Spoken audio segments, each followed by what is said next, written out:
విలువని దాన్ని 3 నిమిషాలు మాట్లాడిపోవడానికి వచ్చిన వాడికి విలువ ఉంటుంది దానికి. కూర్చో. కూర్చో, నిలబడు అని మీ అధికారం చెలాయించడానికి ఇది ఇల్లు కాదు.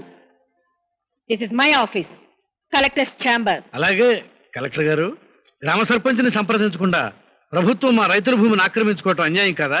ఆక్రమించుకుంటున్నది అక్కడ కబాడీ ఆడించడానికి కాదు, ఎరువుల ఫ్యాక్టరీ కట్టడానికి. ఆ ఎరువులు నేను తిన్ను, మీ పొలాలే తింటాయి. పంజర భూములను వదిలేసి పంట పొలాల్లో ఫ్యాక్టరీ కట్టిస్తే ఎరువులు చేలో వేసిన ఒకటే, చెరువులో వేసిన ఒకటే. ఈ ఫ్యాక్టరీ కట్టేది బంజరు భూమిలో కాదు, పంట పొలాల్లో. అవి బంజరు భూములని ఈ డాక్యుమెంట్స్ చెప్తున్నాయి.